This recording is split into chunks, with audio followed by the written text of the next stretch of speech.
पढ़ना नी moon light दे ओले बैठ के नी हुए से हावे नी याद।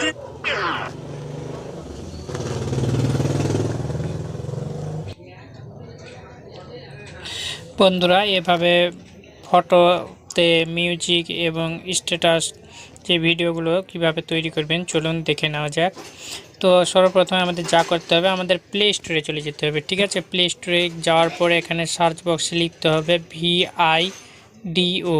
ঠিক আমি যেভাবে লিখছি এভাবে লিখবেন VIDO। লেখার সঙ্গে সঙ্গে এভাবে একটা অ্যাপ্লিকেশন আসবে। নিচেরটা দেখুন VIDO, এই যে নিচের যে অ্যাপ্লিকেশনটা, এই অ্যাপ্লিকেশনটা কিন্তু আমাদের ডাউনলোড করে নিতে হবে, ইনস্টল করে নিতে হবে। তো আমার ইনস্টল করা আছে, এই কারণেই কিন্তু আমারটা ওপেন লেখা দেখাচ্ছে। ঠিক আছে, তো আপনারা এটা কিন্তু এই যে ওপেনের উপরে আমি ক্লিক করলাম, ক্লিক দেওয়ার সঙ্গে সঙ্গে আমার সামনে এভাবে ইন্টারফেসটা ওপেন হলো। এখানে দেখুন অনেকগুলো কিন্তু ক্যাটাগরি রয়েছে, উপরে একটু লক্ষ্য করুন, এখানে ক্যাটাগরি অনেকগুলো রয়েছে। এই যে দেখুন অনেকগুলো ক্যাটাগরি রয়েছে, আরও কিন্তু ডান দিকে আরও রয়েছে।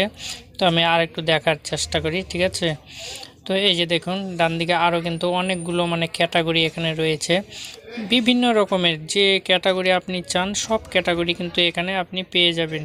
তো জাস্ট আমি আপনাদের দেখানোর জন্য এই যে এই ফটোটা দিয়ে আমি তৈরি করব আমার একটা প্রিয় ফটো, এখানে আমি সেট করব। তো এই লগোটাই আমি নিচ্ছি, এর উপরে আমি টাচ করব। টাচ করার সঙ্গে সঙ্গে এখানে একটা ইয়ার্ড দেখাবে। ঠিক আছে, তো ইয়ার্ডটা আমাদের কেটে দিতে হবে। ওই যে ডান দিকে দেখুন, লক্ষ্য করুন, এখানে কিন্তু স্ক্রিপ্ট একটা লেখা আসবে, এইটা আমাকে কেটে দিতে হবে। তো কেটে দেওয়ার পরে এই যে ক্রস চিহ্নটা ডান দিকে, এটা আমাকে কেটে দিতে হবে। তো সকলেই জানো, তারপর বলতেছি। কাটার পর কিন্তু এভাবে কিন্তু ওপেন হবে।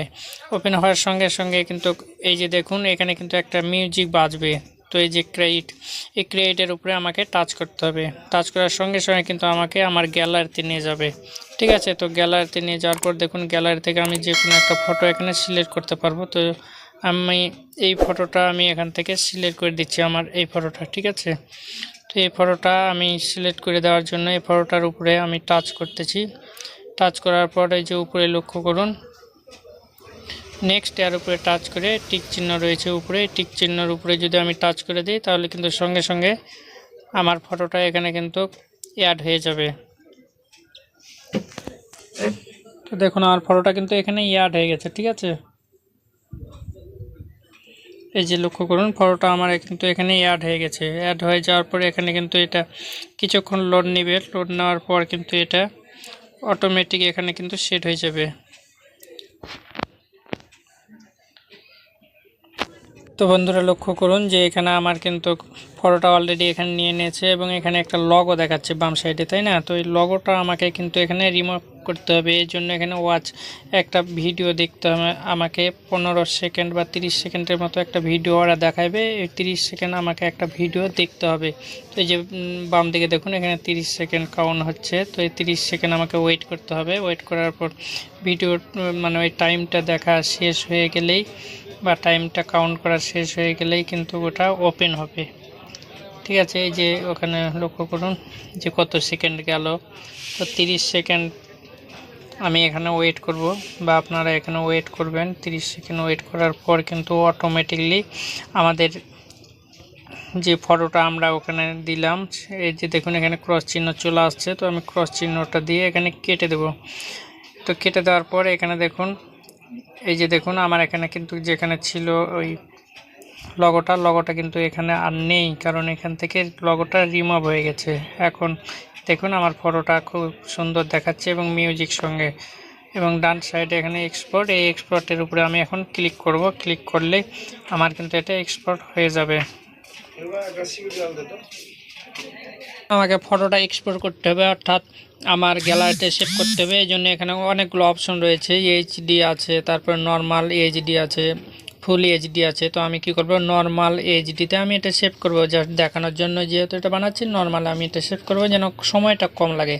তো এখানে দেখুন এটা কিন্তু এক্সপোর্ট হয়ে আমার কিন্তু মেমোরিতে এটা সেভ হয়ে যাবে, একদম গ্যালারিতে চলে আসবে। ঠিক আছে, অ্যালবামে।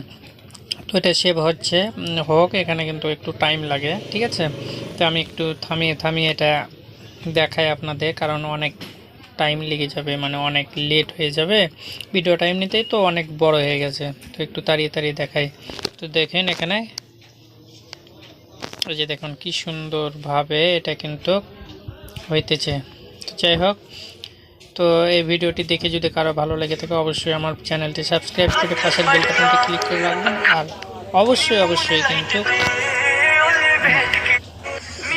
লাইক দিতে ভুলবেন না। তো আজকে এই পর্যন্ত, আবার দেখা হবে নতুন কোনো ভিডিও নিয়ে। সেই পর্যন্ত সবাই ভালো থাকবেন, সুস্থ থাকবেন, এই কামনায় বিদায় নিচ্ছি। আমি শ্রী নারায়ণ মালাকার জীবন, আর আপনারা দেখছিলেন নারায়ণ টেক চ্যানেল।